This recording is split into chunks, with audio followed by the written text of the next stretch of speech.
जय श्री राम दोस्तों।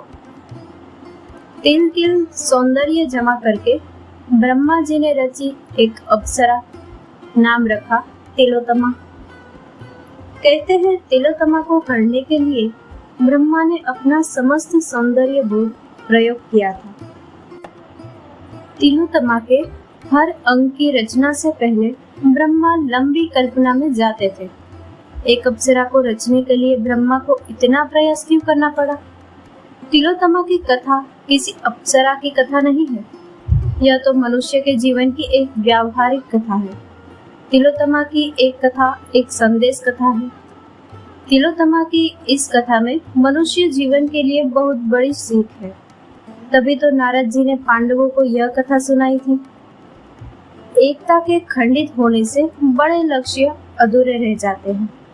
जो एकता धन लोभ से भी नहीं खंडित होती, वह एकता स्त्री लोभ में क्षण भर में टूट सकती है। सुंद और उपसुंद नामक दो राक्षस भाइयों में ऐसा प्रेम था जिससे देवता भयभीत थे। अप्सरा तिलोत्तमा ने वह एकता भंग की और दोनों भाइयों ने एक दूसरे के प्राण ले लिए। सुंद और उपसुंद दो राक्षस भाइयों ने भगवान ब्रह्मा को घोर तप से प्रसन्न कर लिया। ब्रह्मा ने दोनों देवताओं से वरदान मांगने को कहा। दोनों ने ब्रह्मा से अमरत्व मांगा। ब्रह्मदेव ने कहा, जो जन्म लेता है उसे कभी न कभी मरना ही होता है, इसीलिए अमरत्व का वर मैं नहीं दे सकता। हाँ, एक उपाय है, तुम दोनों अपनी मृत्यु के लिए शर्त कठिन कर सकते हो। ऐसी शर्त बताओ जिससे तुम्हें लगता हो कि तुम अमर हो सकते हो। दोनों राक्षस हठी थे, वे अमरत्व के लिए तुले हुए थे। ब्रह्मा उन्हें समझाते रहे कि अमरत्व नहीं मिल सकता। हार कर उन्होंने कहा, यदि तुम्हें कुछ वरदान नहीं चाहिए तो मैं विदा लेता हूँ। उपसुंद ने तब व्यर्थ जाता देखा तो तरकीब लगाई। उन्होंने मांगा, ब्रह्मदेव हमें वरदान दीजिए कि हमारी मृत्यु केवल एक दूसरे के हाथों से हो सके। हम दोनों भाई ही भीषण अस्त्रों का यदि एक दूसरे को मारने के उद्देश्य से प्रयोग करें तभी हमारी मृत्यु हो। किसी और के चलाए अस्त्र शस्त्र हम भाइयों पर निष्प्रभावी रहे। हम किसी अन्य के आघात से न मरे। ब्रह्मदेव ने उनकी इच्छा अनुसार वरदान दे दिया। दोनों भाइयों में बड़ा प्रेम था। वे एक दूसरे पर प्रहार करना तो दूर, एक दूसरे पर क्रोध की बात सोच ही नहीं सकते थे। एक दूसरे की इच्छा को बिना कहे जान जाते थे और उसे हर हाल में पूरा करते थे। इसीलिए उन्हें लगा कि ऐसा कोई कारण ही नहीं कि हम दोनों में कभी कोई भेद हो। अतः वे अब स्वयं को अमर मानकर चल रहे थे। उन पर किसी अस्त्र शस्त्र का आघात असर कर नहीं सकता था, इसीलिए उन्होंने स्वर्ग पर आक्रमण किया। वरदानी शक्ति से इंद्र को परास्त किया, सभी देवताओं को वश में किया। वे अलकापुरी के भी अधिपति हो गए। दोनों ने पृथ्वी पर सारे धर्म कार्य बंद करा दिए ताकि देवता भूखे प्यासे निष्प्राण पड़े रहे। पूजा अर्चना करने पर लोगों को दंड दिया जाने लगा। बेहाल होकर इंद्र आदि देवता ब्रह्मदेव के पास गए और निदान करने को कहा। दोनों को ब्रह्मा ने ही वरदान दिया था, लेकिन दोनों के बीच का अटूट प्रेम देखकर ब्रह्मा भी सोच में पड़े।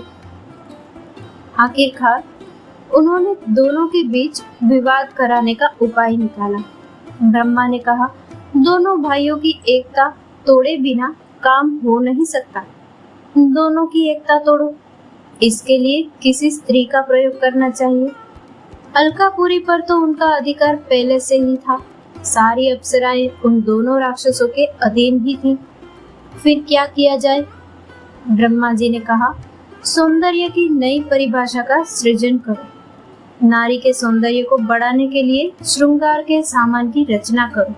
अलंकार की नई वस्तुएं बनाओ। एक ऐसी स्त्री की रचना करनी होगी जिसकी सुंदरता सर्वश्रेष्ठ होगी। स्त्रियों के सौंदर्य वृद्धि के लिए श्रृंगार विद्या की रचना की जाए।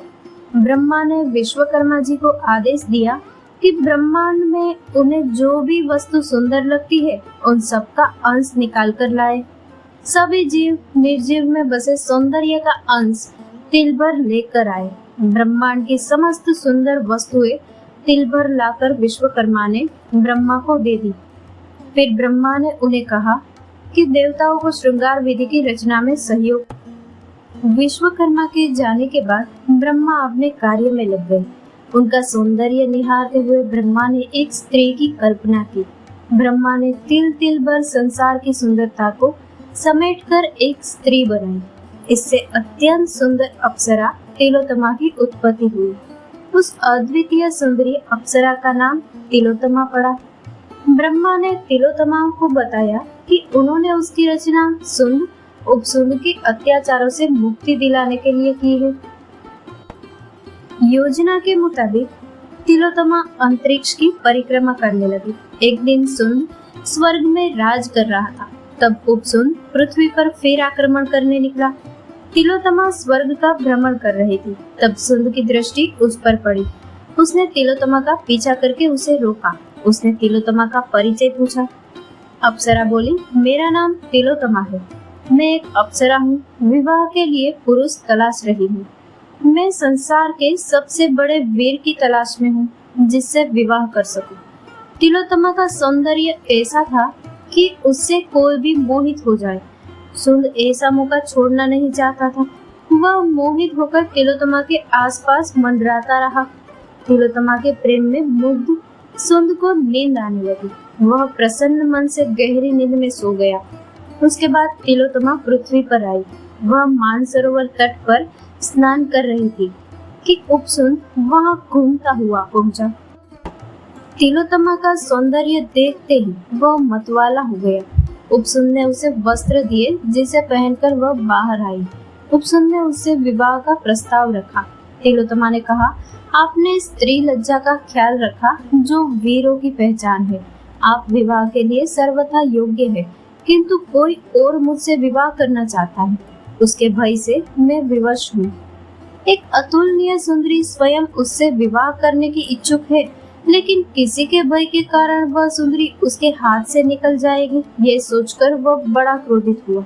उसने कहा, संसार में उपसुंद के समान दूसरा कोई वीर नहीं है।